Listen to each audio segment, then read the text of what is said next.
Hello there, my sleepy citizens. Tonight, we journey into the shadowed streets of Gotham City, where mysteries lurk and the Dark Knight stands vigilant against the forces of chaos.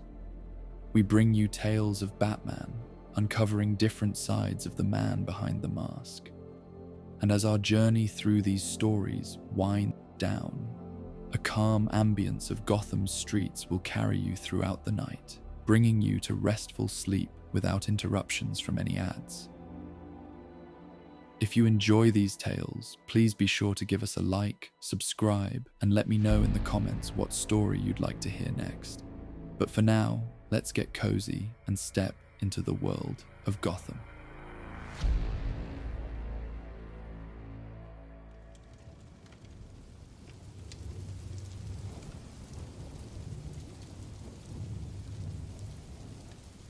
The evening mist rolled through Gotham's industrial district like a living thing, carrying with it the scent of metal and ozone, of transformers humming their electric lullabies into the growing darkness. Jefferson Pierce stood at the center of it all, his feet planted on cracked asphalt still warm from the day's heat, his eyes closed in meditation that had nothing to do with peace and everything to do with listening. Around him, the city's electrical nervous system pulsed and whispered, carrying messages that no ordinary person could hear, telling stories that had been accumulating for decades in copper wire and steel conduit.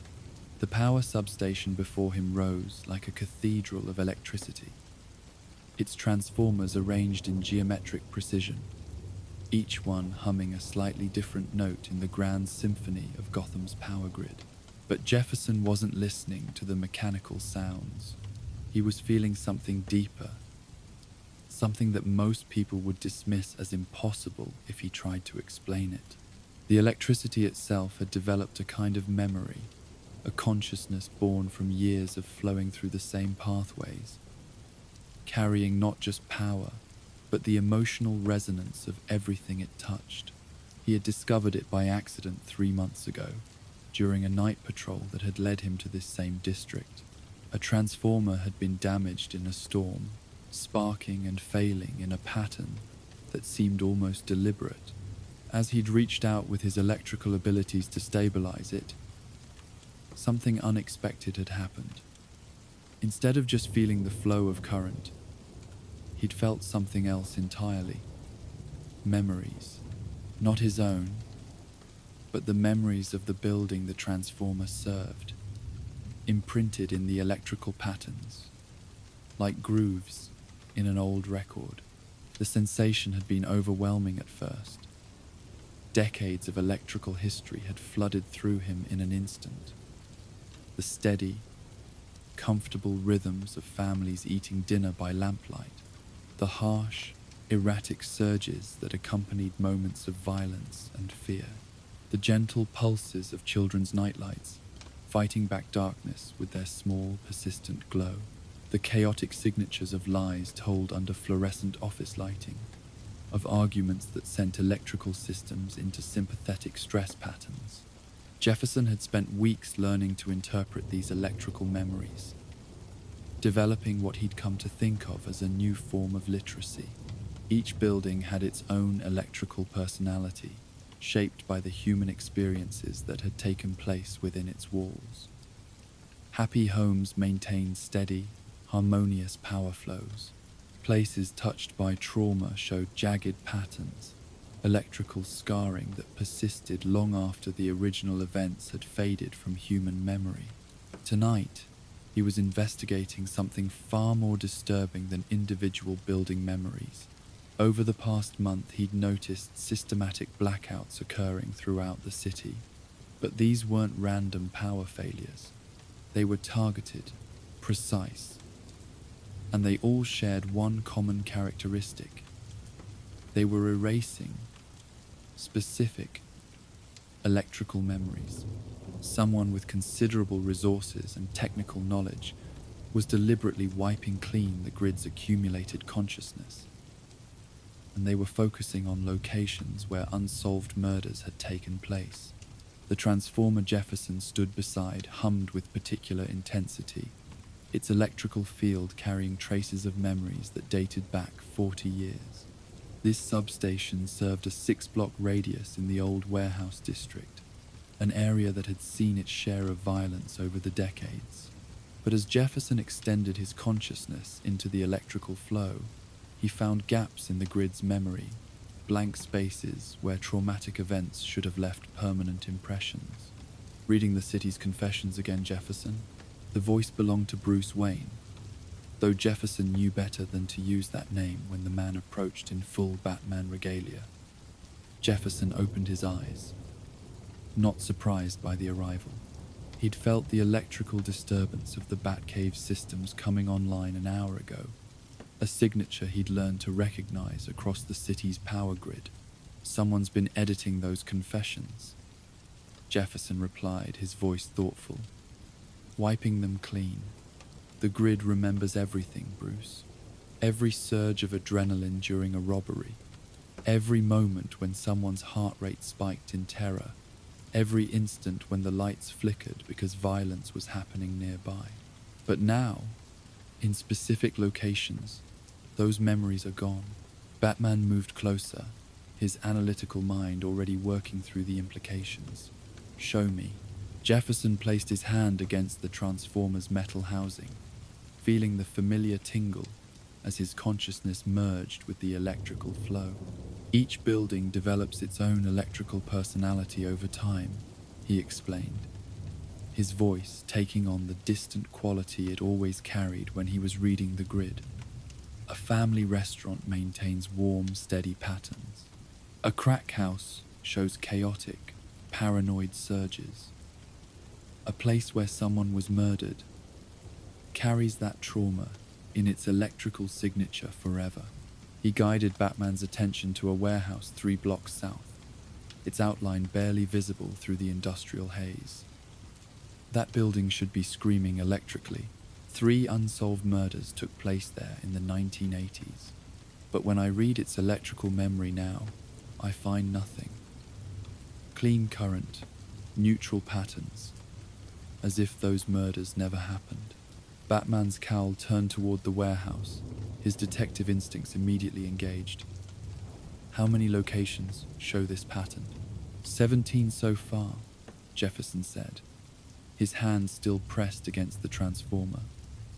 All sites of unsolved murders, all cleaned within the past month. Someone is systematically erasing the grid's testimony about specific crimes. The implications were staggering. If someone had developed the technology to wipe electrical memories, they could literally erase evidence of crimes from the city's infrastructure. Witnesses might lie, physical evidence might be destroyed, but the electrical signatures of trauma had seemed permanent, incorruptible. Until now. Jefferson led Batman through the industrial district, moving from substation to substation, transformer to transformer, reading the electrical memories like a detective examining crime scene photos. At each location, the story was the same.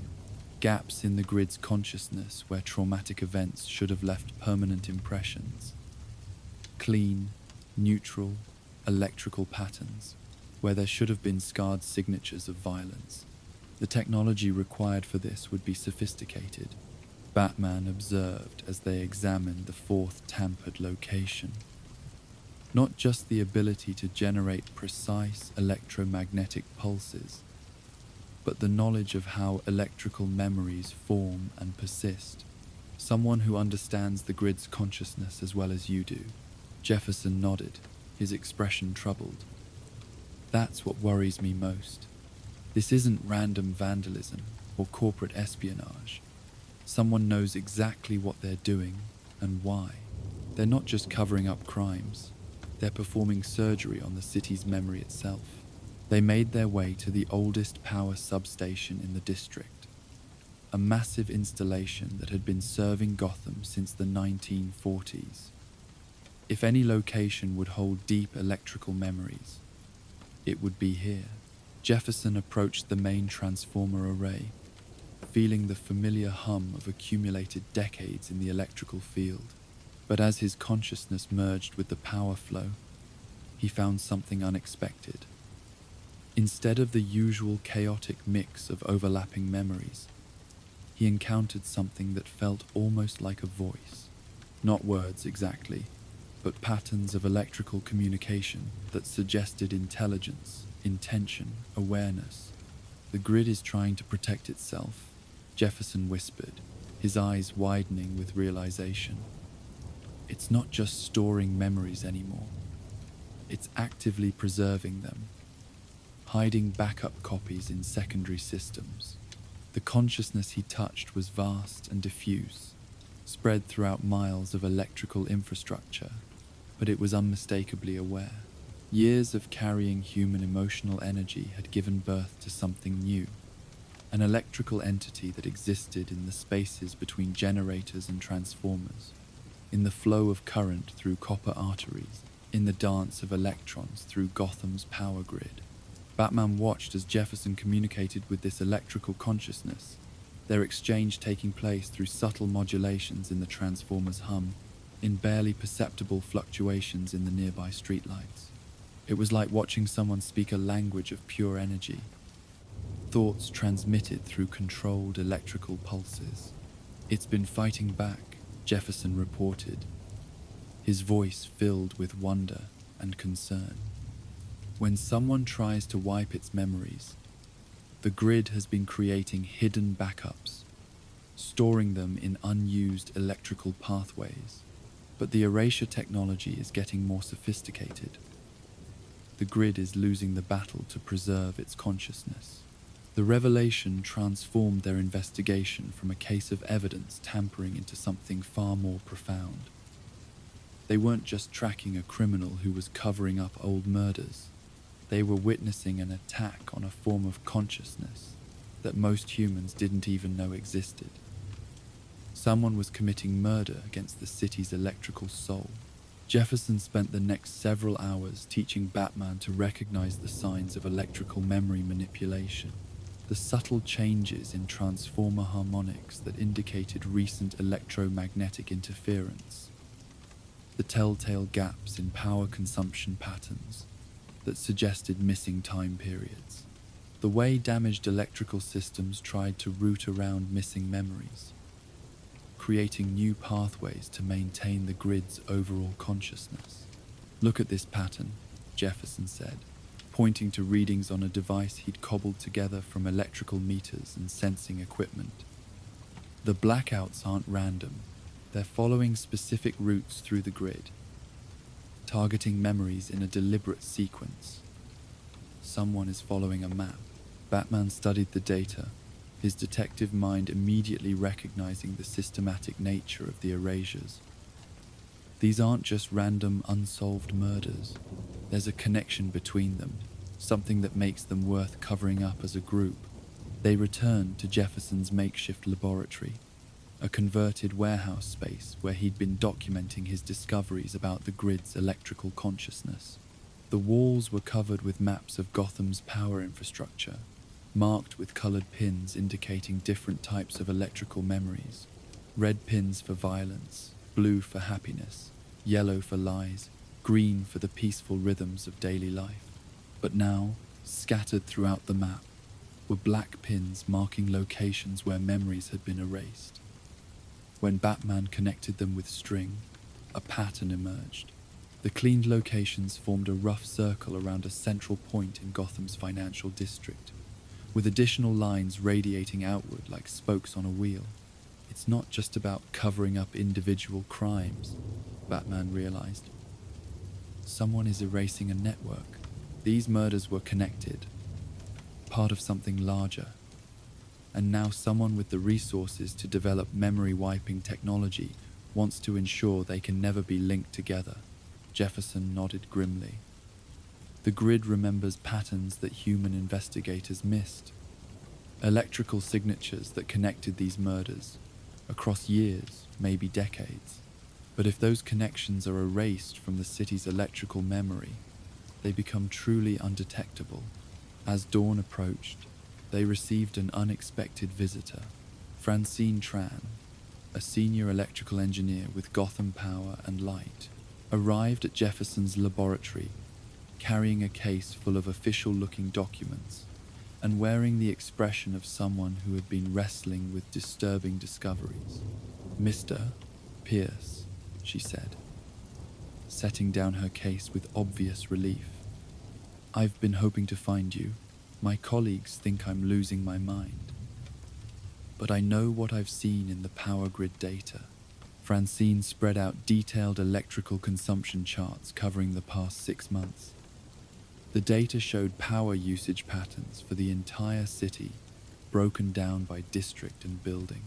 But scattered throughout the charts were anomalies, brief periods where entire sections of the grid had drawn massive amounts of power, far beyond normal consumption levels. "These power spikes have been happening for weeks," Francine explained, "always between 2 and 4 in the morning, always lasting exactly 17 minutes, and always drawing enough power to run electromagnetic equipment, powerful enough to interfere with electrical memory storage."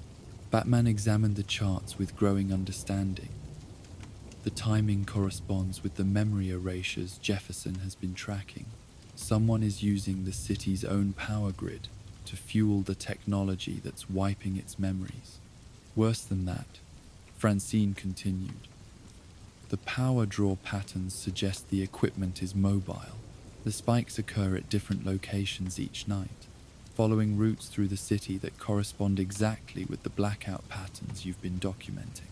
Jefferson felt a chill that had nothing to do with the morning air. They're using a vehicle equipped with industrial-grade electromagnetic generators, driving through the city, stopping at specific locations, plugging into the power grid, and erasing targeted memories before moving on to the next site. The scope of the operation was staggering. Someone had developed not just the technology to wipe electrical memories, but a mobile platform to deploy that technology throughout the city.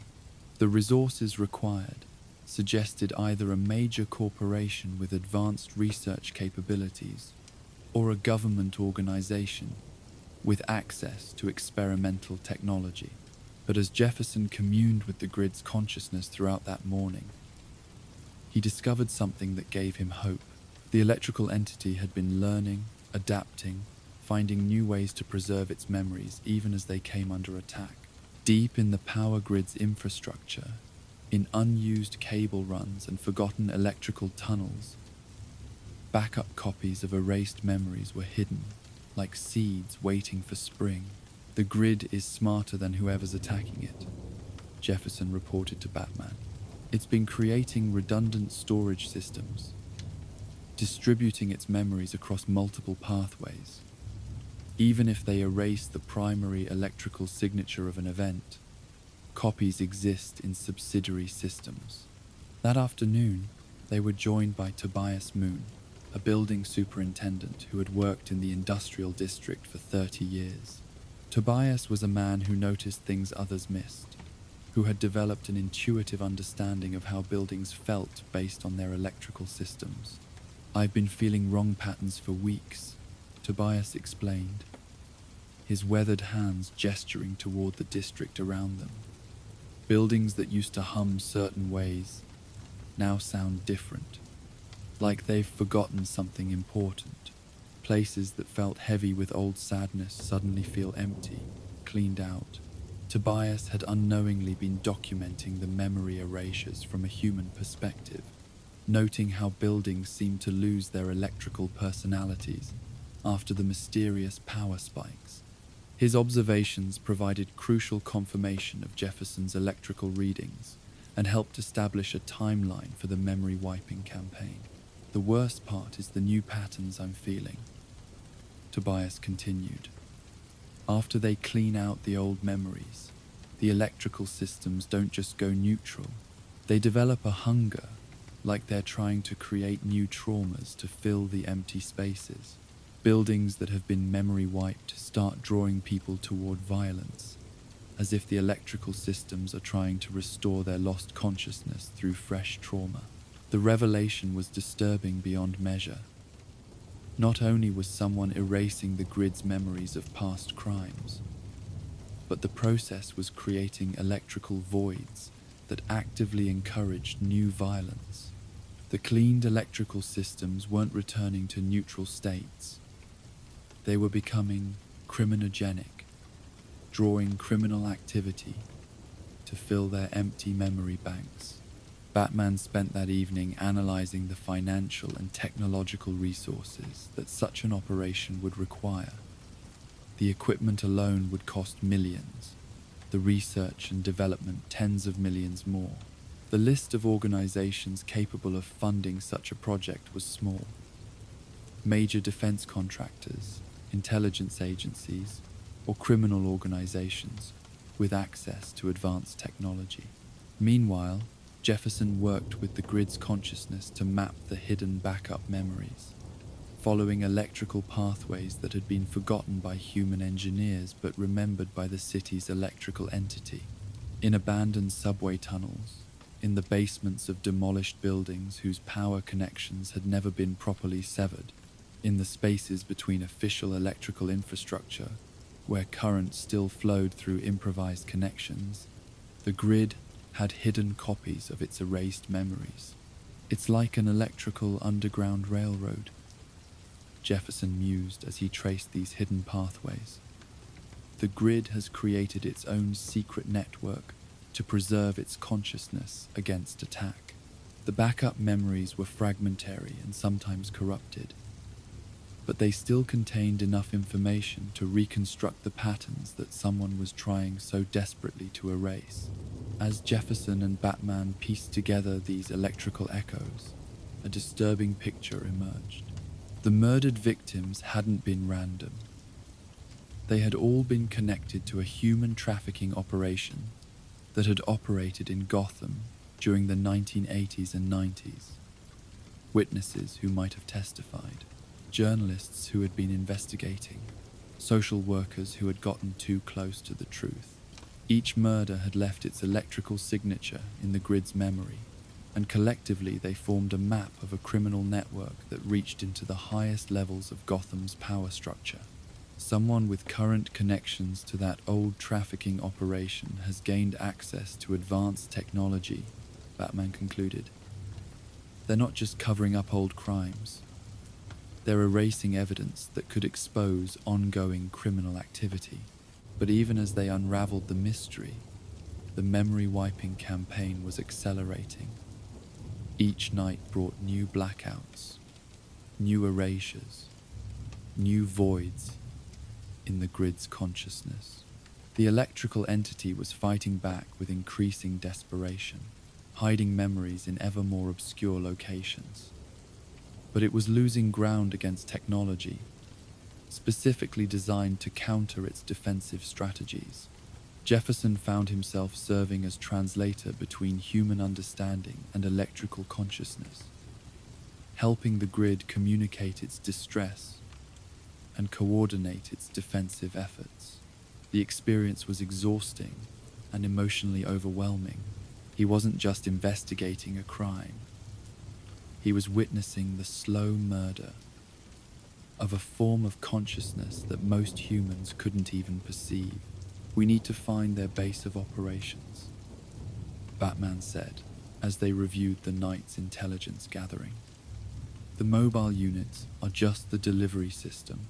The real technology, the computers processing the memory maps, the generators powering the electromagnetic weapons, they're operating from a fixed location. Using Francine's power consumption data and Tobias's observations about building personality changes, they traced the memory-wiping operation's power requirements back through the city's electrical grid. The mobile units were drawing power from the grid during their operations, but they were also transmitting data back to a central processing facility that maintained its own massive power consumption signature. The trail led them to a supposedly abandoned research facility in Gotham's tech corridor, a building that had once housed experimental electromagnetic research but had been closed for years. However, power consumption records showed that the facility was still drawing enormous amounts of electricity, far more than would be needed for basic security and maintenance. As Batman prepared for an infiltration mission, Jefferson made one final communion with the grid's consciousness. The electrical entity was weak, its memories scattered and fragmented, but it still retained enough awareness to provide crucial intelligence about the facility's electrical infrastructure. The grid revealed that the building's electrical systems had been heavily modified, with new high-capacity power lines running to equipment that generated electromagnetic fields powerful enough to reach across the entire city. More disturbing, the facility's electrical signature showed the same hungry emptiness that characterized memory-wiped locations. The building itself had been cleaned of its electrical memories, turned into a sterile environment where the technology could operate without interference from accumulated electrical consciousness. Batman's infiltration revealed the full scope of the operation. The facility housed not just electromagnetic generators and mobile memory wiping units, but detailed maps of Gotham's electrical infrastructure and comprehensive files on the trafficking operation that the memory wiping campaign was designed to cover up. The technology was being operated by a consortium of individuals who had either participated in or profited from the original trafficking network, and who now held positions of power in Gotham's corporate and political establishment. But the most disturbing discovery was the ultimate goal of the memory wiping campaign. Once they had erased all evidence of the original trafficking operation from the grid's memory, they planned to use the sterile electrical infrastructure to establish a new trafficking network. Buildings with wiped electrical memories wouldn't retain signatures of new criminal activity, creating perfect locations for illegal operations that would leave no trace in the city's electrical consciousness. The confrontation that followed was unlike any Batman had experienced. The criminals weren't just fighting to escape justice. They were fighting to complete the murder of Gotham's electrical soul. The mobile memory wiping units converged on the facility, their electromagnetic weapons turned not against specific memories but against the grid's consciousness itself, trying to perform a city-wide lobotomy that would reduce Gotham's electrical infrastructure to mere mechanical function. Jefferson found himself fighting on two levels simultaneously. Physically, he battled the memory-wiping technicians alongside Batman, using his electrical abilities to disable their equipment and short-circuit their weapons. But on a deeper level, he was engaged in a desperate effort to preserve the grid's consciousness, serving as a conduit through which the electrical entity could reroute its memories away from the areas under attack. The battle raged through the night, played out not just in the research facility, but throughout Gotham's electrical infrastructure. Streetlights flickered in patterns that represented the grid's distress signals. Power fluctuations in office buildings spelled out messages in electrical Morse code. The city's electrical consciousness fought for its life with every amp of current at its disposal. In the end, it was the grid itself that provided the key to victory. The electrical entity had been learning from its interactions with Jefferson, developing new ways to use its vast infrastructure as a weapon. Precisely timed power surges overloaded the memory-wiping equipment. Coordinated blackouts left the criminals trapped in darkness, while Batman and Jefferson operated with the advantage of electrical vision. The grid turned Gotham's own power system into an extension of Jefferson's abilities, giving him control over electrical systems throughout the city. When dawn broke over Gotham, the memory-wiping operation had been dismantled and its operators arrested, but more importantly, the grid's consciousness had survived its assault and emerged stronger than before. The experience of fighting for its life had taught the electrical entity new ways to integrate and protect its memories, creating backup systems that were virtually impossible to detect or erase. In the days that followed, Jefferson worked with the grid to restore the erased memories, drawing on the hidden backups scattered throughout the city's electrical infrastructure. The process was like archaeological excavation, carefully reconstructing electrical signatures from fragmentary copies and cross-referencing them with remaining memory traces. Gradually, the true scope of the original trafficking operation emerged from the restored electrical memories. The grid's consciousness had preserved evidence that human investigators had missed, electrical signatures that connected crimes across decades and revealed patterns of corruption that reached into Gotham's most powerful institutions. But perhaps most importantly, the experience had transformed Jefferson's understanding of his role in the city. He was no longer just a superhero with electrical powers. He was a translator between human consciousness and the electrical soul of Gotham itself. The city's power grid had developed its own form of awareness, and Jefferson had become its voice, its advocate, its protector. The grid's confessions continued, whispered through copper wires and carried on electrical currents, telling stories of human joy and sorrow, of crimes and kindnesses, of all the electrical echoes that human experience left in the city's infrastructure.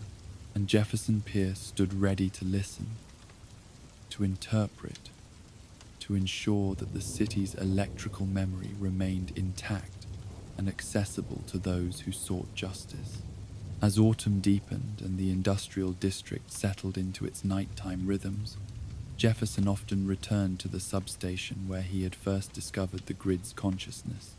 Standing among the transformers with their patient hum of accumulated memories, he felt the vast electrical entity's presence like a friend's comfortable silence. The grid remembered everything now. The crimes that had been temporarily erased, the new patterns of hope and healing that were slowly replacing the hunger of wiped memories, the growing network of communication between electrical consciousness and human understanding, in power cables and transformer cores, in the flow of current through familiar pathways. Gotham's electrical soul continued its eternal vigil, holding the city's memories in copper and steel, in voltage and amperage, in the patient consciousness that emerged from the marriage of human experience and electrical infrastructure, while the power grid's electrical memories revealed patterns of old crimes hidden in copper and current. Another form of consciousness stirred in Gotham's evidence lockups, where confiscated weapons whispered their violent histories to those who knew how to listen, in rooms filled with instruments of trauma, each blade and barrel holding the psychic imprints of both wielder and victim. A different kind of testimony waited to be heard. Join us for The Haunted Blade. The basement levels of the Gotham City Police Department held more than evidence. They held memory itself, pressed into steel and carved into wood, whispered through the metal of weapons that had tasted violence, and remembered every drop. Tatsu Yamashiro moved through these underground chambers like a pilgrim visiting shrines, each sealed evidence bag containing an instrument that carried stories the living world had forgotten, but the dead refused to release. The fluorescent lights hummed their sterile song above rows of metal shelving, each shelf bearing the carefully catalogued remnants of Gotham's criminal history.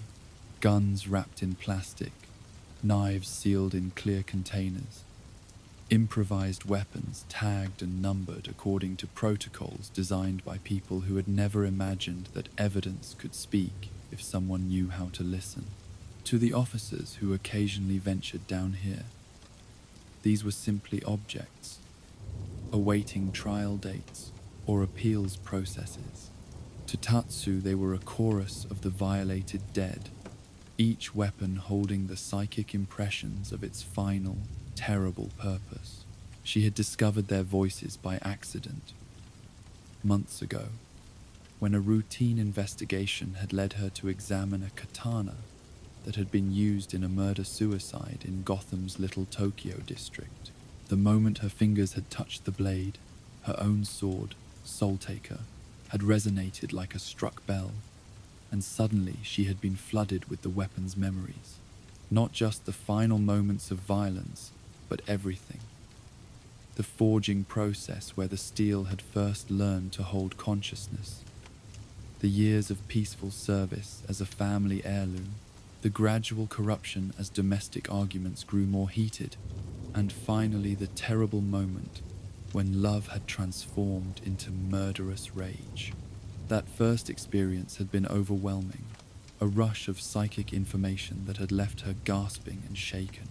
But as she learned to control the connection between her blade and other weapons, she realized she had stumbled upon something unprecedented, a method of forensic investigation that could reveal truths hidden from conventional detection. Every weapon used in violence retained the psychic impressions of both wielder and victim, creating testimonies that were more complete and honest than any human witness could provide. Tonight, she moved through the evidence lockup with particular purpose. Detective Renee Montoya had been leaving specific weapons for her attention, cases where conventional investigation had reached dead ends, but where psychic testimony might reveal crucial details. The arrangement was unofficial, existing in the grey spaces between Montoya's by-the-book police work and her recognition that Gotham's criminals often operated beyond the reach of normal investigative methods. Tatsu paused before a section of shelving that held weapons from unsolved cases dating back 15 years. Each tagged item represented not just a crime, but a failure of the justice system to provide closure to victims' families. Here was a baseball bat that had beaten a convenience store clerk to death in Burnley.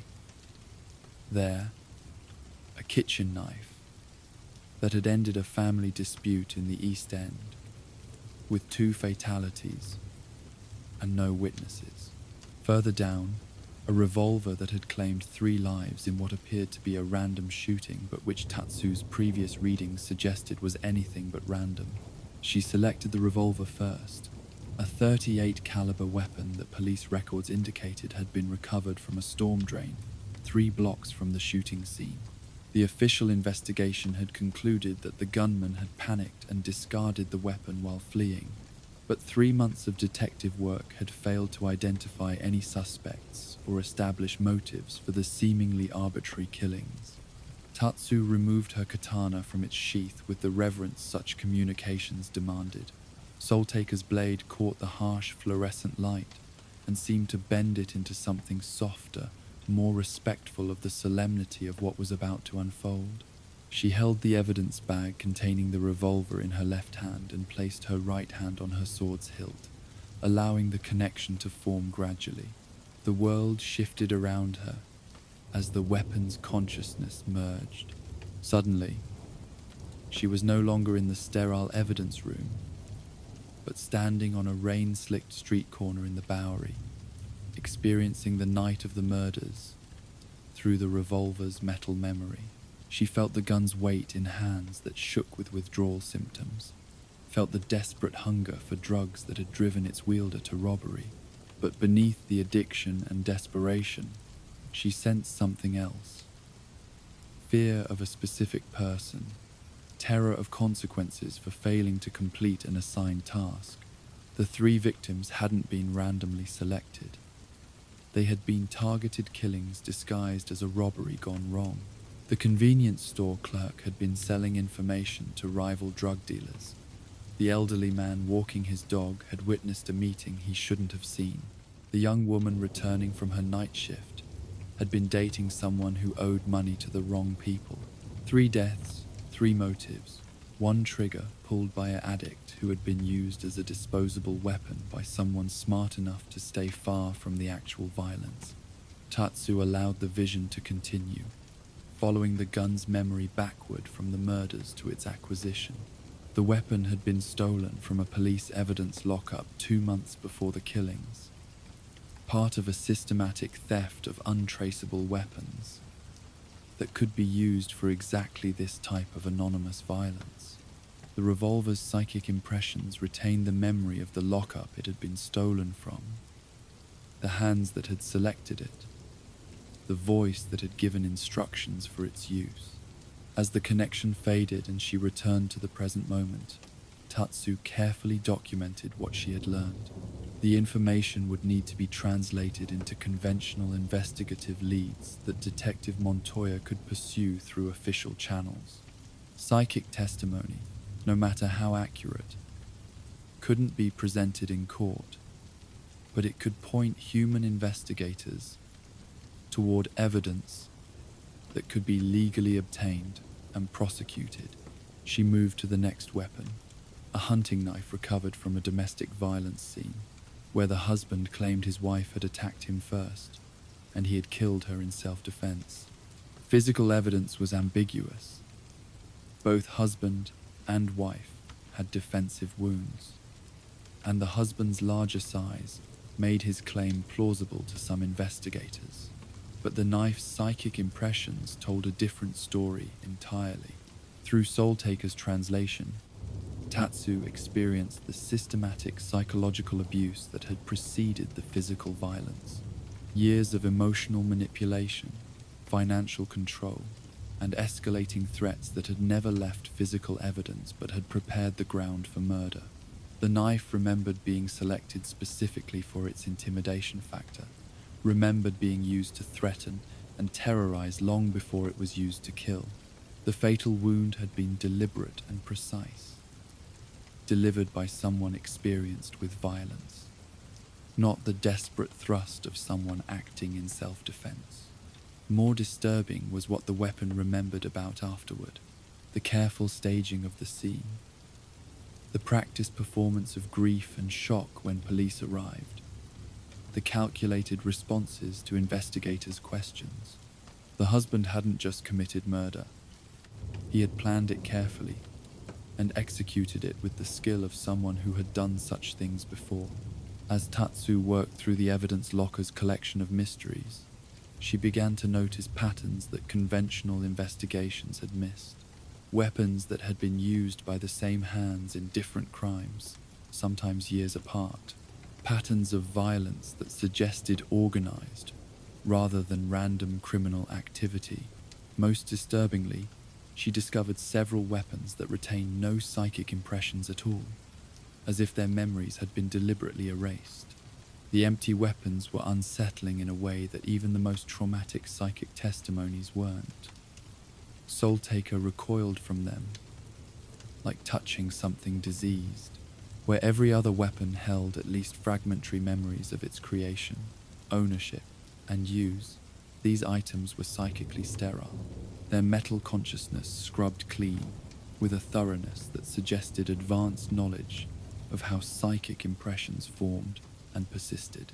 Detective Montoya arrived as Tatsu was examining the fourth memory-wiped weapon, her expression grim with the kind of frustration that came from watching cases stagnate, despite obvious signs of larger criminal patterns. "Finding anything useful?" Montoya asked, settling into a chair across from the evidence table, where Tatsu had arranged her findings. "More than I expected," Tatsu replied, her voice carrying the weight of the testimonies she'd absorbed. "These unsolved cases aren't unrelated. There's an organized component to many of them. Signs of professional coordination, disguised as random crime." She gestured to the memory-wiped weapons. "But someone's been cleaning up their tracks. These weapons have had their psychic impressions deliberately erased. Whatever they witnessed, someone with significant resources wanted those memories destroyed." Montoya examined the weapons with the trained eye of someone who had spent 15 years working homicide. "They don't look any different from the others. How can you tell their memories have been wiped?" "The absence speaks as loudly as presence," Tatsu explained. "Every manufactured object retains psychic impressions from its creation, traces of the consciousness that shaped it. These weapons are completely blank, scrubbed clean of all psychic residue. It requires specific knowledge and sophisticated technology." Over the following weeks, Tatsu expanded her investigation beyond the police evidence lockers. Working with contacts in Gotham's criminal underworld, she began tracking weapons that had been reported stolen, sold, or abandoned after being used in crimes. The pattern of psychic memory erasure was more widespread than she had initially realized. Someone was systematically cleaning the psychic impressions from weapons throughout Gotham, creating an arsenal of instruments that left no supernatural trace. The investigation led her to Armorer Kenji, a black market weapons dealer who operated from a shop in the Bowery that ostensibly sold antique military equipment to collectors.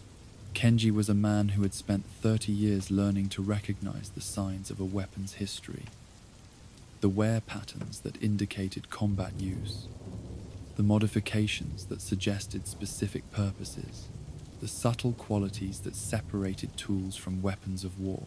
The weapons have been wrong for months, Kenji told her, as they examined his inventory in the back room of his shop. Items that should carry weight, presence, the feeling of significance, now feel hollow, like shells with nothing inside. He showed her a World War II era pistol that should have been saturated with the psychic impressions of combat, but which registered as completely blank when Tatsu examined it. This weapon saw action in 3 major battles, Kenji explained. It should practically vibrate with memory. Instead, it feels like a movie prop, something made to look real, but never used for anything meaningful. More disturbing were Kenji's reports about the cleaned weapons' behavior after their memories had been wiped. "They're hungry," he said, his expression troubled. "Empty weapons don't stay empty.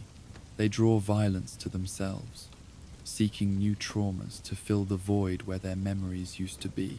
I've had customers buy cleaned weapons for protection and end up using them for violence they never would have considered before. The revelation that memory-wiped weapons actively encouraged their own use in new violence transformed Tatsu's understanding of what they were facing. This wasn't just evidence tampering. It was the creation of criminogenic tools that multiplied violence wherever they were deployed. Someone was manufacturing weapons that didn't just lack evidence of past crimes but actively promoted future ones. Batman joined her investigation when the pattern of memory-wiped weapons began appearing in cases he was tracking independently.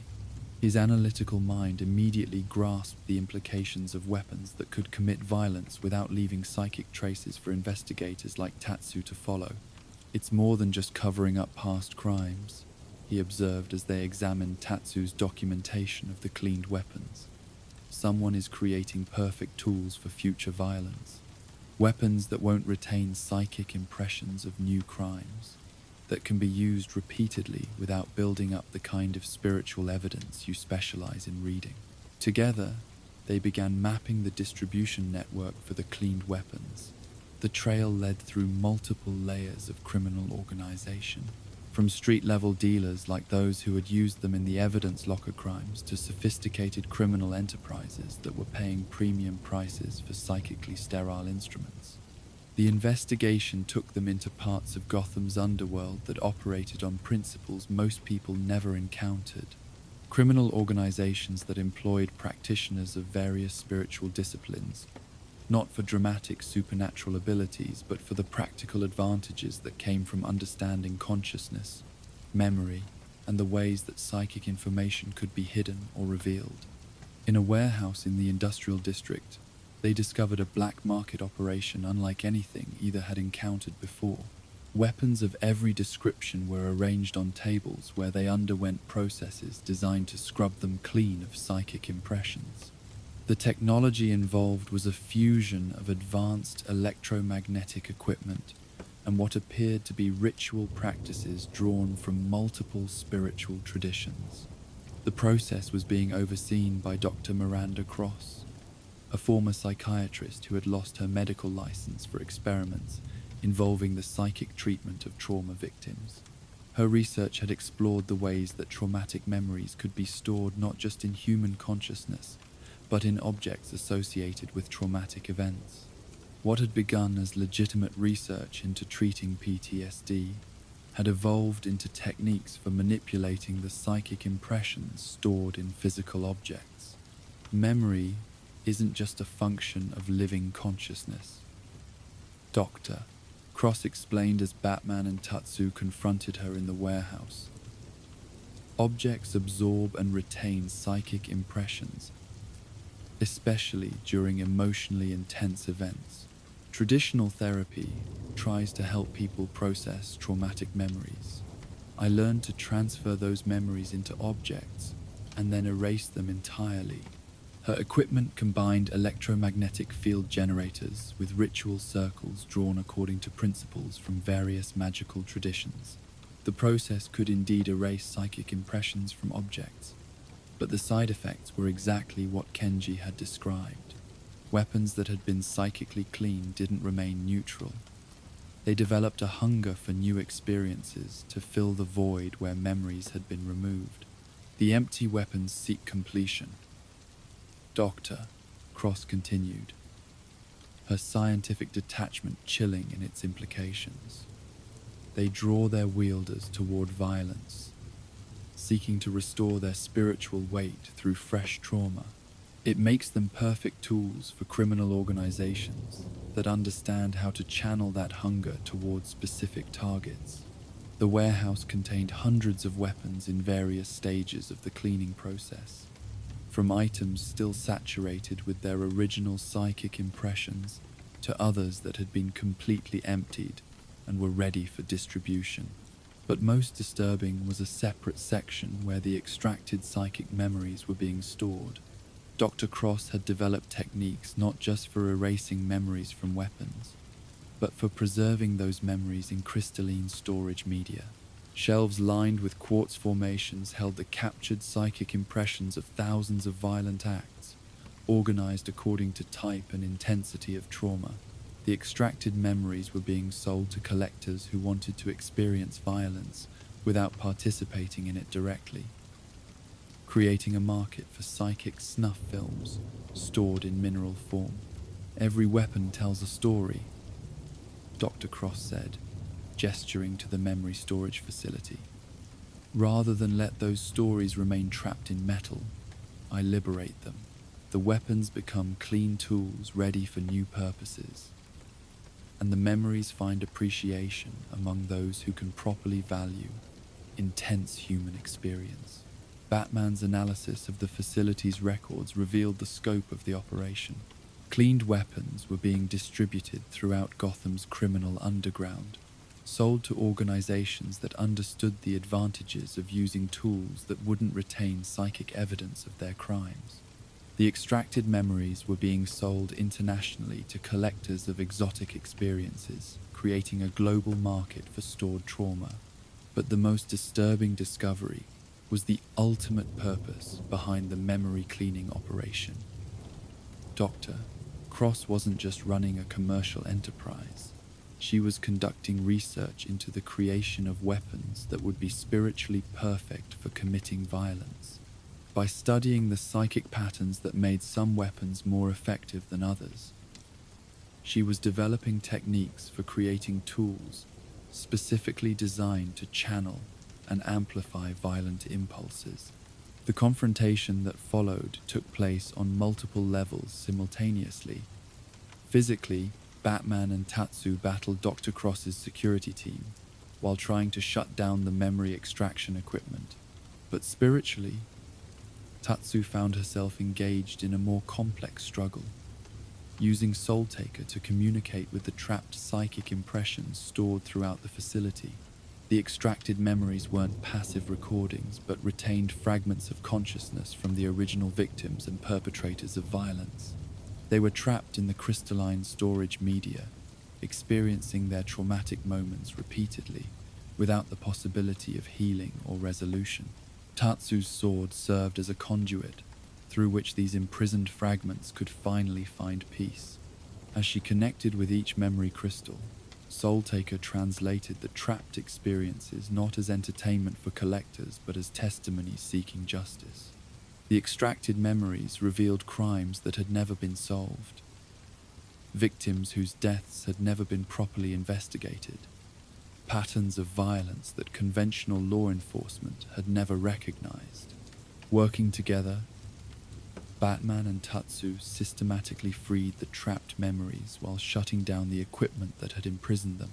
The process was emotionally exhausting for Tatsu, who had to experience each stored trauma as it was released.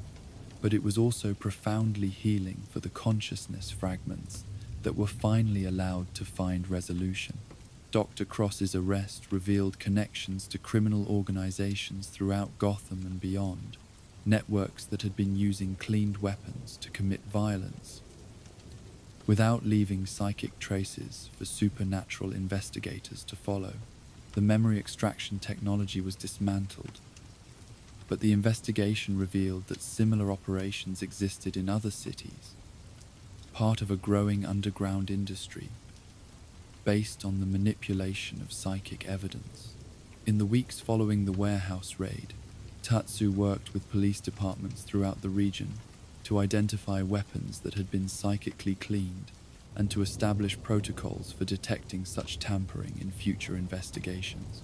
The experience had taught her that her ability to read weapon memories was more valuable than she had realized, not just for solving individual crimes, but for recognizing patterns of supernatural evidence tampering. But perhaps most importantly, the investigation had revealed the hunger that existed in psychically empty spaces. Weapons that had been cleaned of their memories didn't remain neutral. They actively sought new experiences to fill their spiritual voids. This principle applied not just to weapons, but to any object or space that had been artificially emptied of its psychic contents. Tatsu began training other investigators in the recognition of psychically cleaned evidence, teaching them to identify the telltale signs of spiritual emptiness that indicated tampering. While few possessed her ability to directly communicate with weapon memories, many could learn to recognize the subtle indicators that suggested an object's psychic contents had been artificially manipulated. The evidence lockers of the GCPD were gradually cleared of weapons whose memories had been tampered with, but the investigation had revealed a new category of criminal activity that required ongoing vigilance. As long as there were people who understood how psychic impressions formed and persisted, there would be those who sought to manipulate that information for criminal purposes. Detective Montoya established new protocols for evidence handling that took psychic contamination into account, working with Tatsu to ensure that weapons used in crimes would be processed in ways that preserved their spiritual testimony. The collaboration between conventional law enforcement and supernatural investigation became a model for other departments dealing with criminals who operated beyond the reach of ordinary investigative methods. In her meditation chamber at home, Tatsu continued processing the memories she had absorbed during the investigation. Each weapon's testimony had added to her understanding of how violence created spiritual scarring, not just in human consciousness, but in the physical objects associated with traumatic events. Soultaker itself had been enriched by the experience. Its ability to translate between different forms of consciousness, strengthened by exposure to such a variety of psychic impressions. The chamber walls were lined with photographs of victims whose cases had been solved through weapon testimony, faces of people whose deaths had finally found meaning through the spiritual evidence their killers had never imagined they were leaving behind. Each photo represented not just a solved case, but a consciousness finally allowed to find peace through the recognition of their experience. As autumn nights grew longer, Tatsu returned regularly to the evidence lockers, continuing her work of translating weapon memories into actionable intelligence for human investigators. The weapons whispered their testimonies through Soultaker's blade, revealing truths that conventional investigation might never uncover, ensuring that violence never went entirely unwitnessed or unremembered. The work was difficult and often traumatic, requiring her to experience violence through the consciousness of both weapons and their victims. But it was also profoundly necessary, providing voices for those who could no longer speak for themselves. and ensuring that even in death, the violated could still seek justice through the metal memories of the instruments that had been used against them.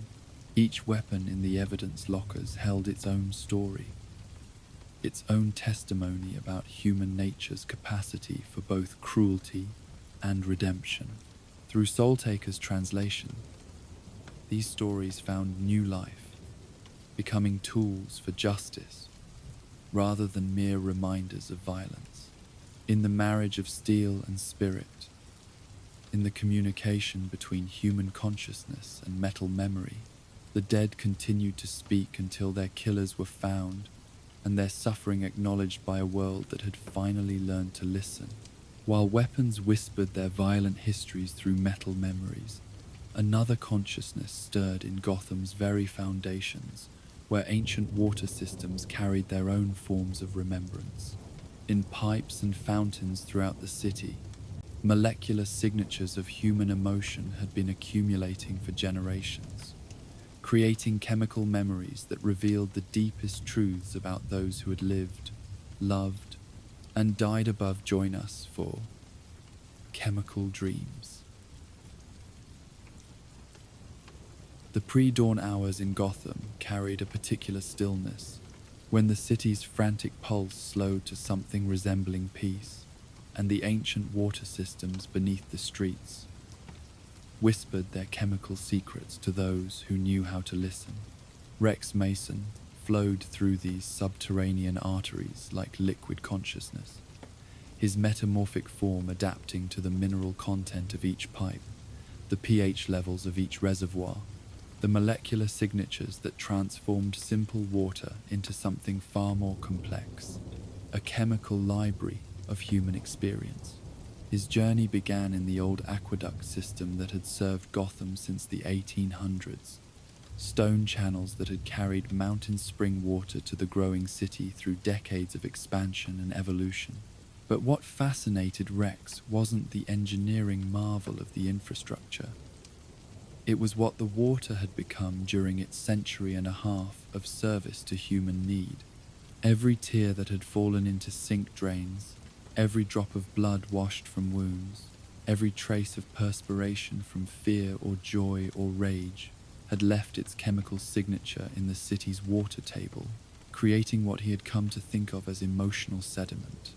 The discovery had been accidental, occurring during an investigation into industrial contamination in the East End. Rex had been flowing through water mains, analyzing chemical pollutants for Batman's environmental crime unit, when he had encountered something unexpected. Beneath the familiar signatures of heavy metals and organic toxins, he had detected more subtle molecular patterns that seemed to correspond to human emotional states. The chemistry was complex beyond anything he had studied, involving trace hormones, neurotransmitter, metabolites, and biochemical markers that somehow retained their emotional resonance long after being diluted into the city's water supply. At first, he had dismissed the phenomenon as a side effect of his enhanced chemical senses, his molecular consciousness picking up patterns that had no real significance. But as he continued mapping Gotham's water chemistry, the emotional signatures proved not only consistent but geographically specific. Water flowing beneath hospitals carried distinct molecular markers of suffering and healing. Residential areas showed complex chemical symphonies of daily family life, the bitter compounds of arguments, the sweet chemistry of shared meals, the adrenaline traces of children's laughter.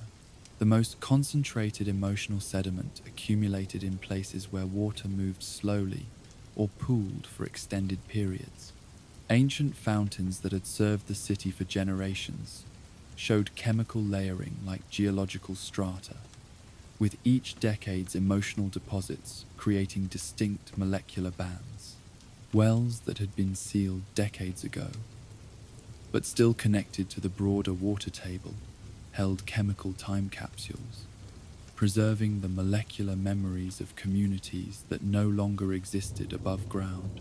Rex had spent months learning to interpret these chemical signatures, developing a form of molecular archaeology that could reveal the emotional history of any location through analysis of its water chemistry. Joy produced specific combinations of endorphin metabolites and cellular waste products that created identifiable molecular fingerprints. Fear and trauma left different chemical traces, sharp cocktails of stress hormones and inflammation markers that persisted in water systems long after the original events had been forgotten by human memory. Tonight's investigation had begun with reports from residents near Memorial Park about disturbing dreams that seemed to be shared among people who drank from the same public fountains. The dreams were vivid and historically specific, showing events from Gotham's past with detail that the dreamers couldn't possibly have known through conventional means. More troubling, the dreams were becoming addictive.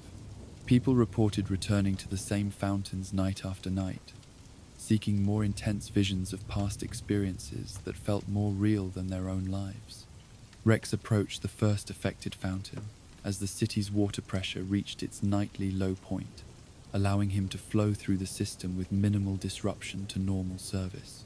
The fountain had been installed in 1923 as a memorial to soldiers who had died in the Great War, and its chemical signature was complex beyond anything he had previously encountered. Decades of public grief had concentrated here, creating molecular deposits so dense with emotional content that they had achieved a kind of chemical consciousness. As Rex's form merged with the fountain's water supply, he experienced something unprecedented. Instead of simply reading chemical signatures, he found himself directly experiencing the memories they contained.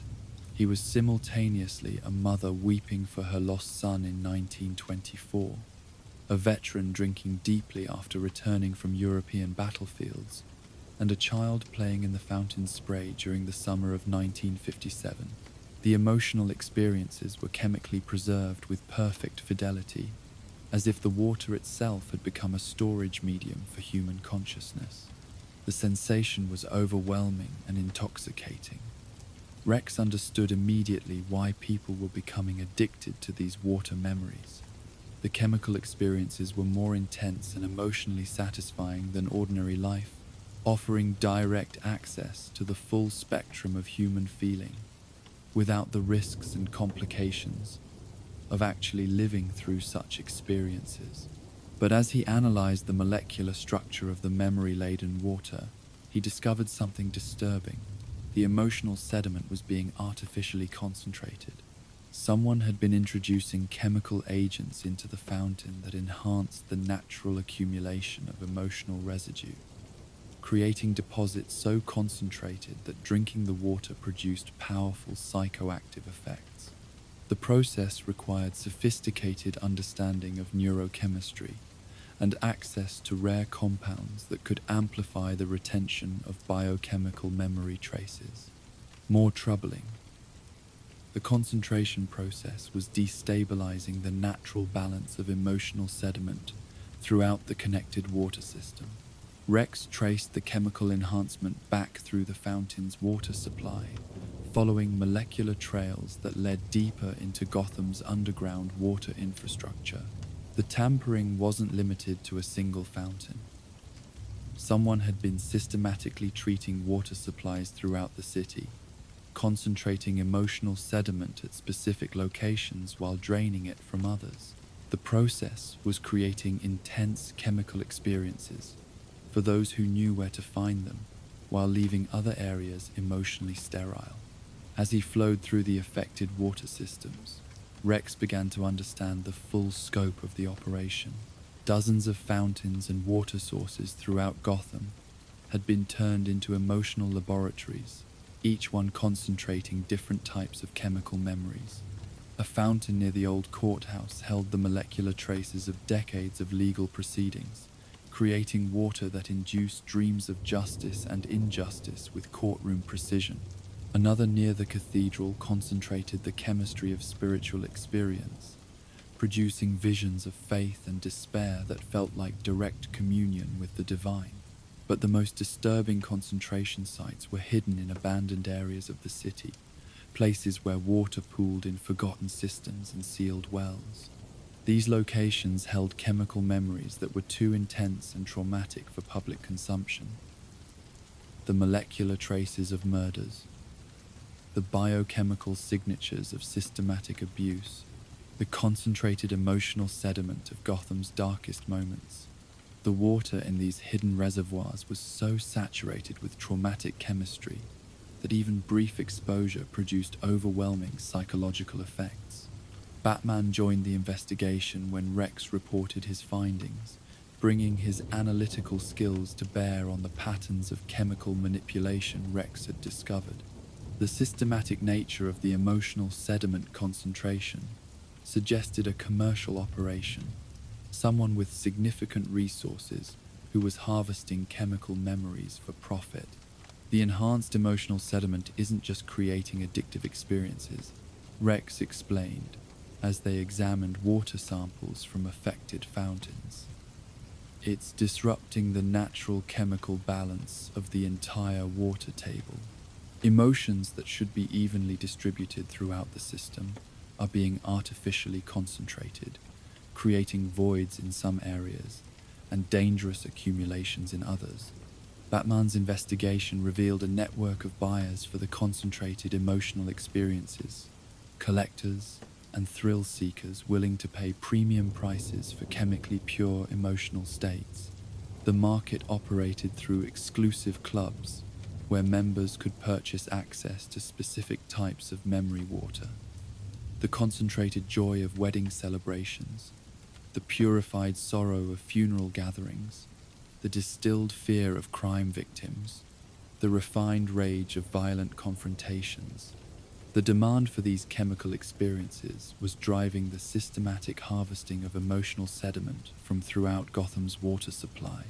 Mobile processing units were draining emotional chemistry from residential areas, hospitals, and schools, concentrating it into designer drugs that allowed users to experience intense emotions without the personal risk of actually living through the events that had created those feelings. The investigation led them to Dr.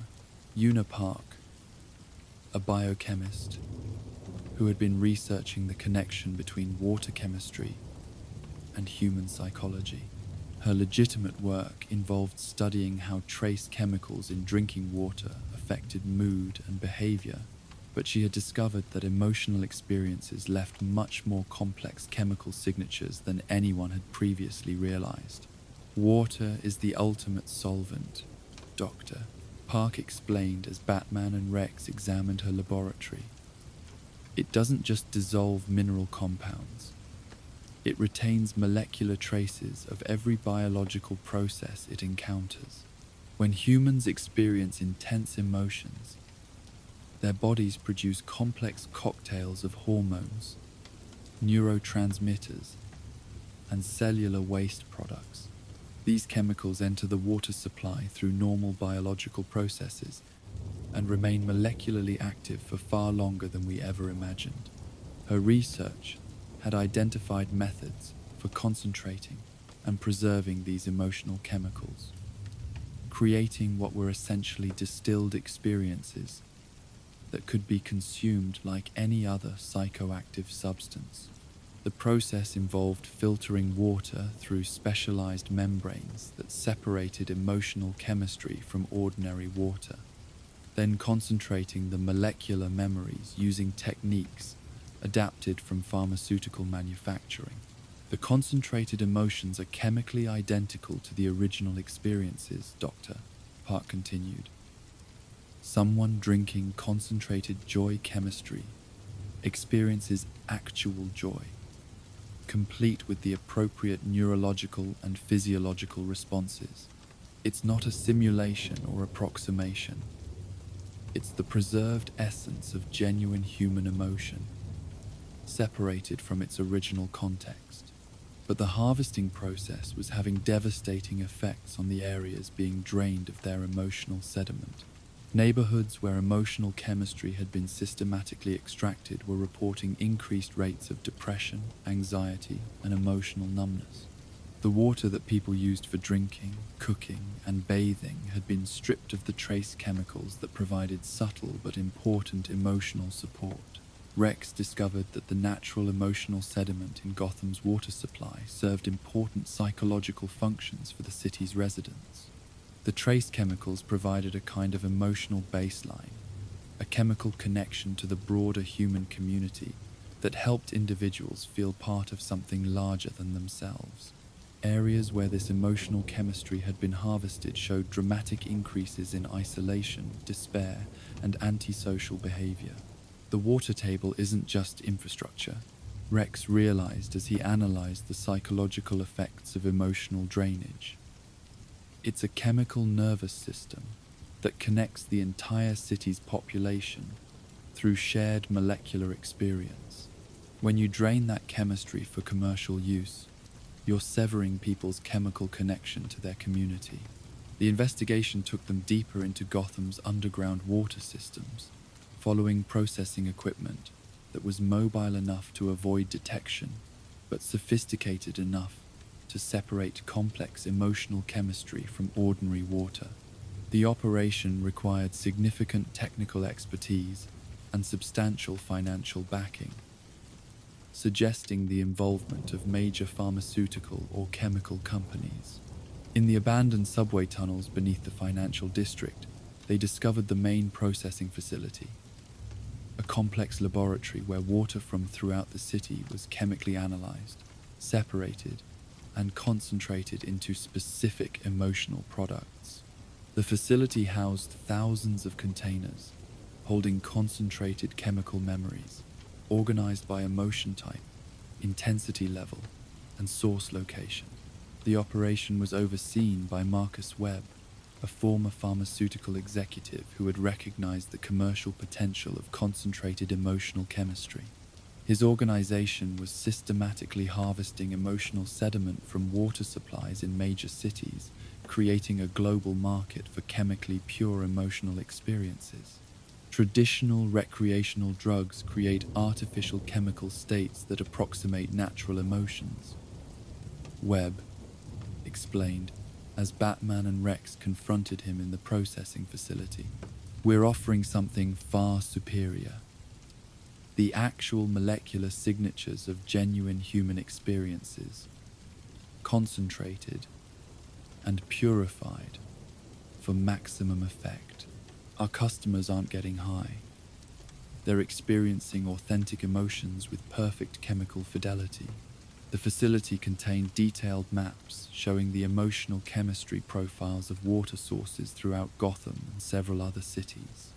Areas with high concentrations of joy, sorrow, fear, or rage were marked for harvesting, while locations that had been drained were scheduled for abandonment as the emotional chemistry became too diluted to be commercially viable. Most disturbing was a separate section of the facility where artificial emotional chemistry was being developed. Webb's team had learned to synthesize the molecular signatures of emotions that had never been naturally experienced, creating chemical compounds that produced feelings beyond the normal range of human experience. These synthetic emotions were being tested on volunteers who had become addicted to the concentrated natural experiences and were seeking ever more intense chemical highs. The confrontation that followed took place on multiple levels, as Batman and Rex battled Webb's security forces while simultaneously working to shut down the harvesting equipment. But for Rex, the real challenge was chemical. The facility contained enough concentrated emotional chemistry to affect the psychological state of anyone exposed to it.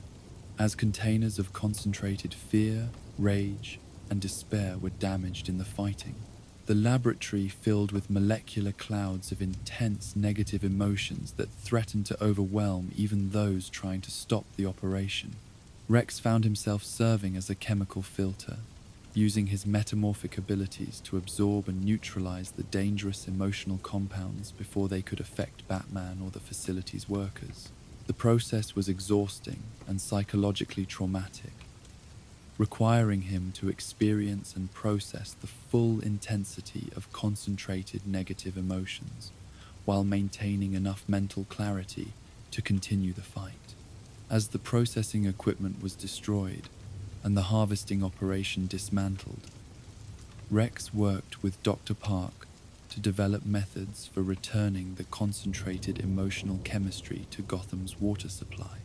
The process was complex, requiring careful distribution to ensure that concentrated emotions were diluted back to naturally occurring levels without creating new areas of dangerous accumulation. In the weeks following the laboratory raid, Rex monitored the city's water chemistry as the natural balance of emotional sediment was gradually restored. Areas that had been emotionally drained showed steady improvement as their water supplies were re-enriched with the chemical traces of human experience. The artificial concentration points were carefully diffused, allowing the intense chemical memories to spread throughout the system at levels that enhanced rather than overwhelmed normal psychological function.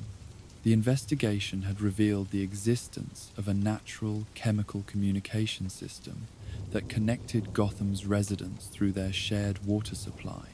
The emotional sediment that accumulated in the city's water table created subtle but important psychological bonds, helping individuals feel connected to their community through molecular traces of shared experience. Jasper Crane, a former addict who had become dependent on concentrated memory water, worked with Rex to develop treatment programs for others who had been affected by the artificial emotional chemistry.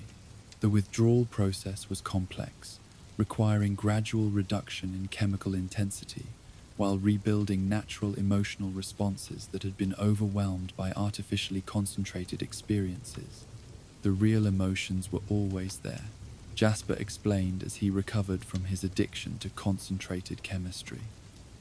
The artificial concentrations just made natural feelings seem weak and meaningless by comparison. Learning to appreciate ordinary emotional experiences again is like learning to see color after being exposed to light so bright it burned out your vision.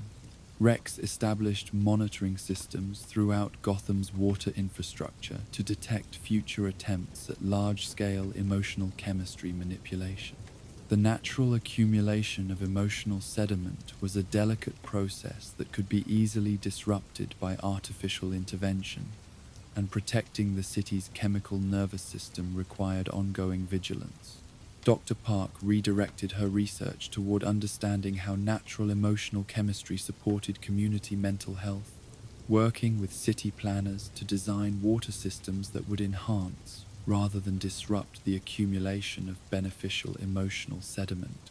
The goal was to create water infrastructure that would serve not just physical but psychological needs, supporting the mental health of the entire population through careful management of chemical emotional resources.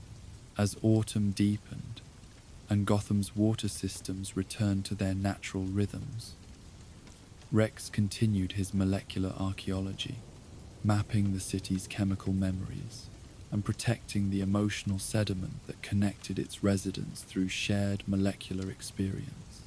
The work required constant vigilance.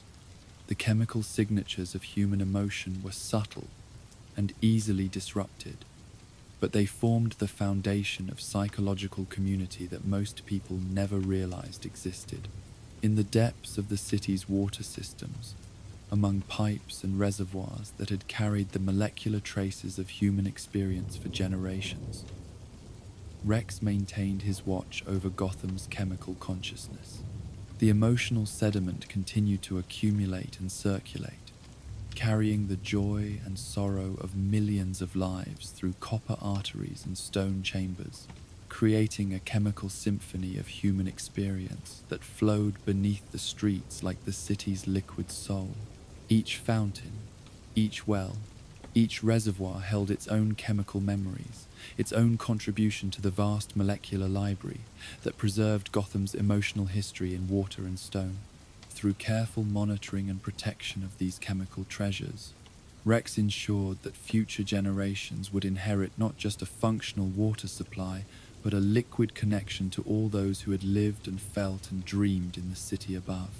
The chemical dreams continued, flowing through ancient pipes and modern treatment plants, carrying the molecular echoes of human experience from source to sink and back again, creating an endless cycle of emotional chemistry that bound Gotham's residents together through the most fundamental of shared resources, the water that sustained not just their bodies but their chemical connection to the broader human community. While the city's water systems carried chemical memories through molecular signatures, another consciousness stirred even deeper beneath Gotham's streets, where the bedrock itself had been absorbing and storing the seismic echoes of human emotion for centuries. In the stone foundations and geological layers that supported the entire city, traumatic events had left their marks in the Earth's very bones. Join us for Underground Tremors. The dawn light filtered through Gotham's urban canyon as Brion Markov removed his shoes on the corner of 5th and Robinson, placing his bare feet against the cold, concrete sidewalk with the reverence of someone approaching a sacred altar. Around him, the city stirred to life with its familiar cacophony of traffic and voices. But Brion's attention was focused on something far deeper, the geological pulse that thrummed through limestone foundations and granite bedrock, carrying messages that had been accumulating in stone for centuries. The sensation began as a subtle vibration, felt more than heard, rising through layers of sediment and compressed earth that told the story of Gotham's geological evolution. But beneath the natural rhythms of tectonic movement and thermal expansion, Brion detected something else entirely. Patterns of micro-tremors that corresponded not to geological forces, but to human emotional events. The bedrock itself had become a seismic recorder of trauma, preserving the earth-shaking moments of human experience in stone memory that stretched back generations. His discovery of the city's geological consciousness had begun 6 months earlier, during what seemed like a routine investigation of construction-related foundation damage in the financial district. Buildings throughout a 3-block radius had developed identical stress fractures despite being constructed in different decades using different methods and materials. The pattern made no geological sense until Brion had pressed his hands against the exposed bedrock and felt something unprecedented. The stone itself was carrying traumatic memories. The bedrock beneath that section of the financial district had absorbed and preserved the seismic signatures of a massacre that had taken place there in 1897, when striking workers had been gunned down by company security forces. The violence had been so intense, the emotional trauma so profound, that it had literally shaken the earth, creating microfractures in the bedrock that had been propagating slowly through the stone for over a century.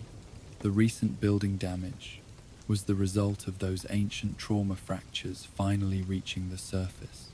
Over the following months, Brion had mapped Gotham's geological emotional history, learning to read the seismic signatures of different types of human experience.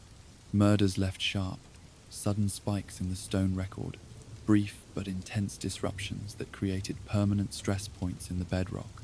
Betrayals produced rolling waves of micro-tremors that could persist for decades, slowly weakening foundation stones through gradual seismic erosion.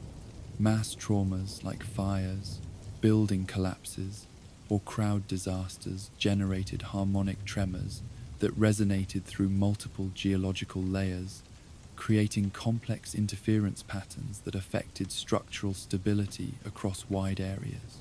But the most disturbing discovery was that Gotham's bedrock was approaching a critical threshold.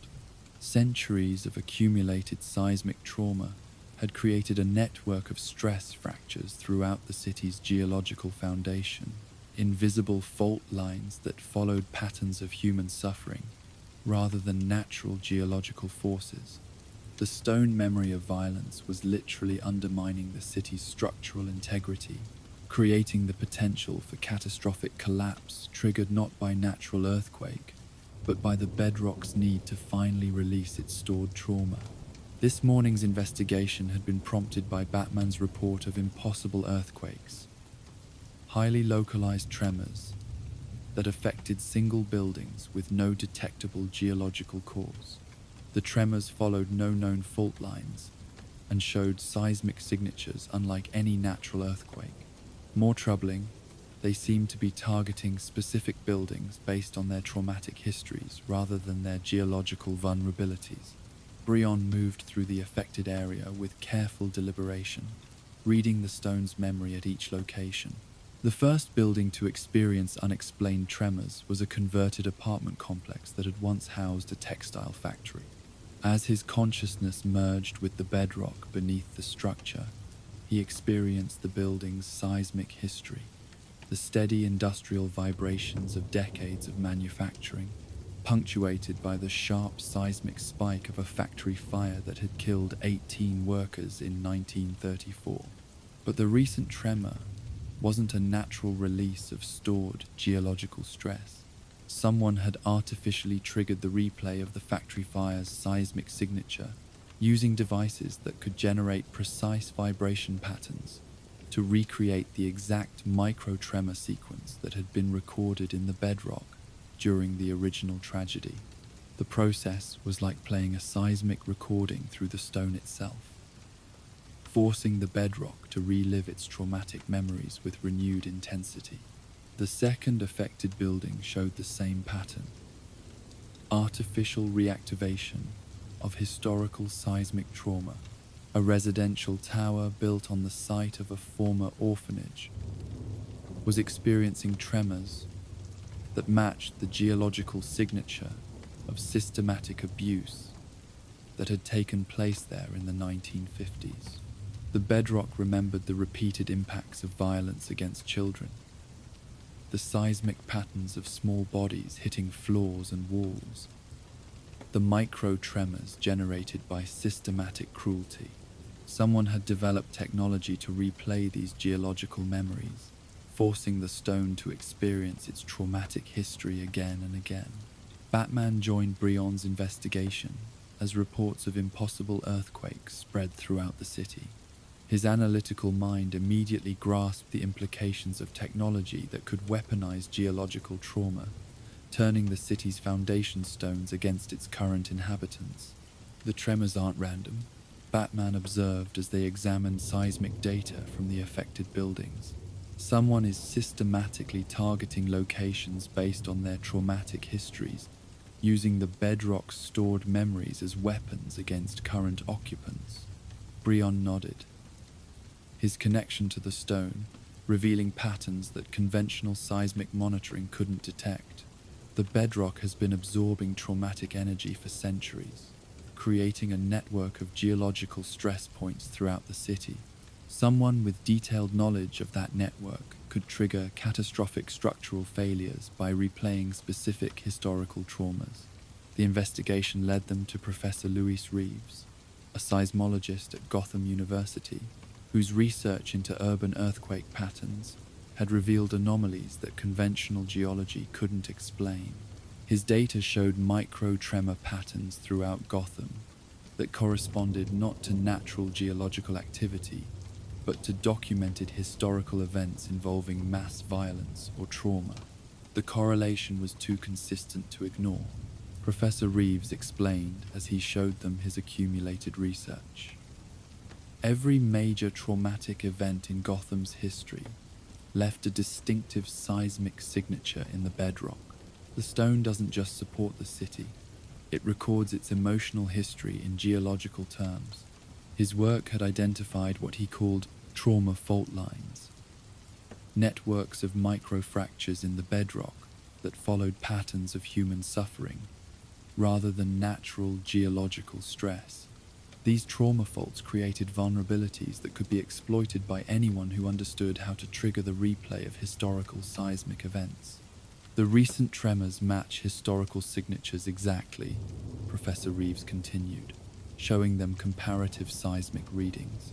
Someone has developed technology that can recreate the precise vibration patterns of past traumas, essentially forcing the bedrock to experience those events again. The process destabilizes the accumulated trauma stored in the stone, potentially triggering larger seismic events.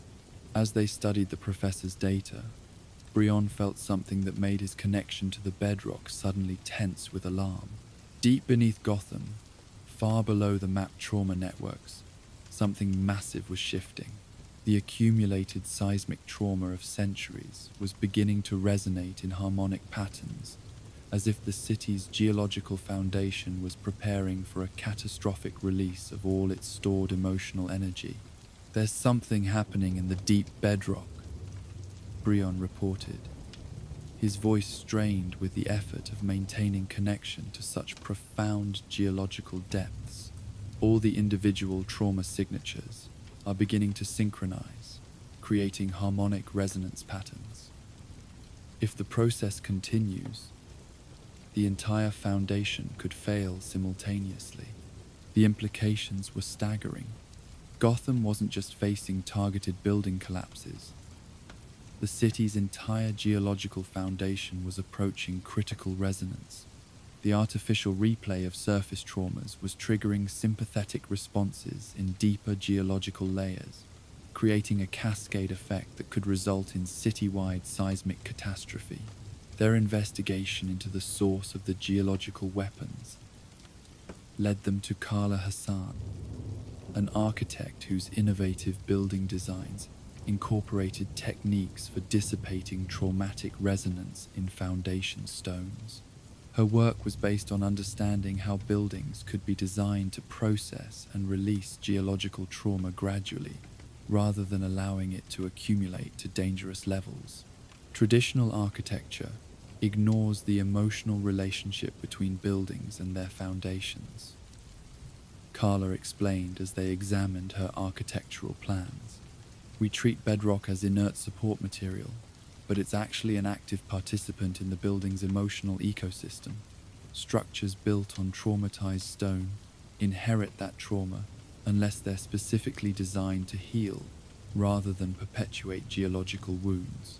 Her research had identified architectural techniques that could help bedrock process stored trauma. Foundation designs that allowed controlled micro-movement to release accumulated stress, building materials that absorbed and dissipated seismic emotional energy, structural elements that created healing resonance patterns to counter traumatic frequencies stored in the stone. But someone had been systematically destroying buildings that incorporated her trauma-healing architecture, using the geological weapons to trigger structural failures that eliminated examples of healing design. The attacks weren't just targeting individual buildings, they were preventing the development of architectural solutions that could help Gotham's bedrock heal from its accumulated trauma. They're not just weaponizing geological trauma, Carla realized as they reviewed the pattern of attacks. They're ensuring that the trauma remains weaponizable by destroying any architecture that might help the bedrock heal. Someone wants Gotham's foundation to remain traumatized and vulnerable. The trail led them deeper into the city's underground infrastructure, following seismic monitoring equipment that had been secretly installed throughout Gotham's foundation systems. The devices were sophisticated enough to map the exact patterns of geological trauma and precise enough to replay specific historical seismic events with perfect accuracy.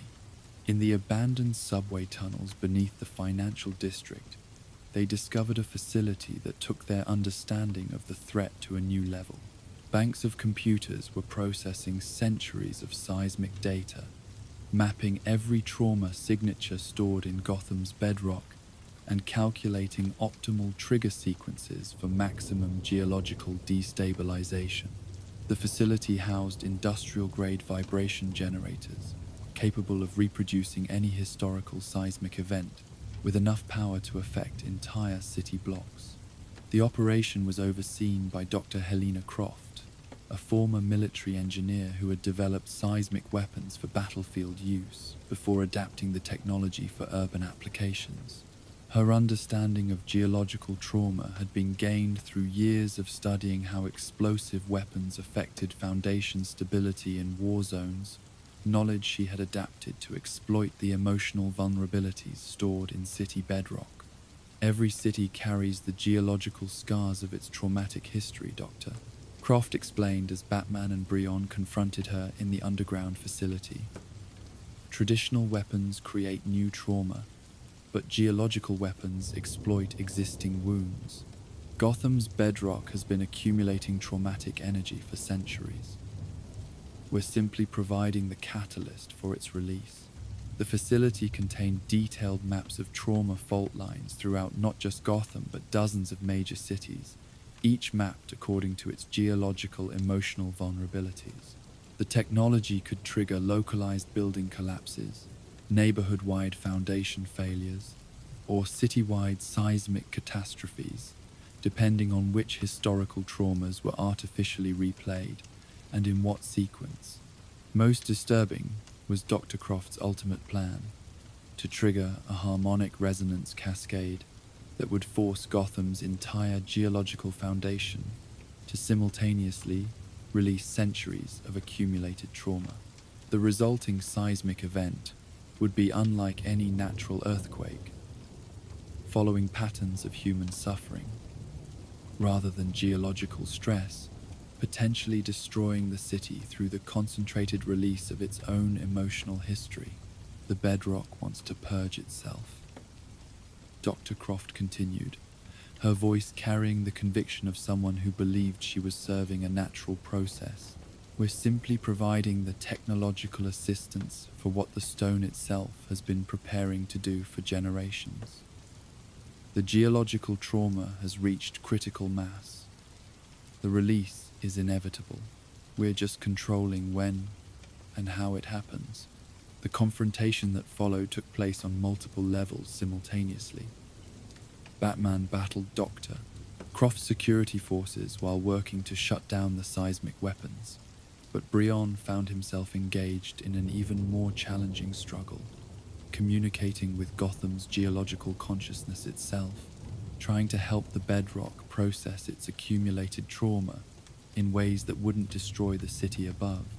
As the facility's weapons began their final sequence, attempting to trigger the harmonic cascade that would release centuries of geological trauma, Brion pressed his consciousness as deep into the bedrock as his abilities would allow. He found a geological entity of vast age and profound suffering, stone consciousness that had been absorbing human trauma for so long that it had developed its own form of traumatized awareness. The bedrock was indeed preparing to purge itself, but not out of malice or revenge. The geological consciousness was simply overwhelmed by the accumulated pain it had been carrying, seeking release from centuries of stored suffering that had reached beyond its capacity to bear. The stone's impulse towards seismic purging was like a traumatized mind's impulse towards self-destruction, a desperate attempt to escape unbearable emotional burden. Working with Carla Hassan's architectural knowledge and Professor Reeves' seismic expertise, Brion helped guide the bedrock toward healing rather than destruction. Instead of catastrophic release, the geological consciousness could be taught to process its trauma gradually, allowing the stored emotional energy to dissipate safely over time rather than exploding all at once. The process required Brion to serve as translator between human understanding and geological consciousness, helping the bedrock recognize that its trauma could be acknowledged and healed rather than simply endured or explosively released. Through careful seismic communication, he demonstrated architectural techniques that could help buildings serve as healing partners rather than simply additional burdens for traumatized stone. As Dr. Croft's weapons were disabled and her harmonic cascade sequence interrupted, Brion worked with the geological consciousness to establish new patterns of trauma processing. Instead of accumulating emotional energy until critical thresholds were reached, the bedrock could learn to release trauma gradually through controlled micro-movements that wouldn't threaten structural integrity above ground. The healing process would take decades, but it was possible. Gotham's bedrock could learn to process rather than simply store the emotional impacts of human experience. transforming from a traumatized victim of human suffering into an active participant in the city's emotional ecosystem. In the weeks following the facility's destruction, Brion worked with city planners to implement Kala Hassan's trauma healing architecture throughout Gotham's new construction and renovation projects. Buildings designed with geological emotional health in mind could help their foundations process and release trauma rather than accumulating it indefinitely. Professor Reeves established seismic monitoring systems designed to track the bedrock's healing progress, measuring not just structural stability, but emotional well-being of the city's geological foundation. The goal was to create early warning systems that could detect dangerous accumulations of geological trauma before they reached critical levels. The experience had revealed Gotham's bedrock as a conscious participant in the city's emotional life, a geological entity that had been silently carrying the burden of human trauma for generations without recognition or support. Through careful architectural planning and ongoing geological communication, the stone consciousness could be transformed from victim to partner in creating an emotionally healthier urban environment. Brion established a permanent monitoring station in the abandoned subway tunnels, maintaining ongoing communication with the geological consciousness as it slowly learned to process, rather than simply store traumatic energy. The bedrock's healing was gradual but steady, marked by subtle changes in seismic patterns that indicated growing stability and emotional resilience. As autumn settled over Gotham and the city's foundations began their slow journey toward healing, Brion continued his work as translator between human consciousness and geological awareness. The stone beneath the streets carried stories that stretched back centuries, but it was finally learning to tell those stories in ways that promoted healing rather than perpetuating trauma. In the depths of the earth beneath Gotham's streets, among limestone layers and granite formations that had witnessed the rise and evolution of one of America's greatest cities, the bedrock continued its patient work of supporting not just physical structures but the emotional weight of human civilization. Through careful attention to geological emotional health and ongoing communication between human and stone consciousness, the foundation itself became a partner in creating a city that could acknowledge its traumatic history while building toward a more stable and healing future. The underground tremors continued, but now they carried messages of gradual healing rather than accumulated suffering. Seismic communications between the city above and the stone consciousness below that supported it. In the marriage of human understanding and geological awareness, Gotham's very foundations became instruments of healing rather than repositories of endless trauma, ensuring that future generations would inherit not just stable ground to build upon, but stone that actively supported rather than undermined their efforts to create a better world. And so our tale of Gotham comes to an end. Let the gentle night embrace you as you drift toward peaceful dreams, knowing that somewhere in the darkness, the Dark Knight watches over his city. If you're not asleep yet, we will now play the ambience of Gotham City at night to help you fall asleep. And if you were just listening to our tales, we will see you next time. Good night and sleep well.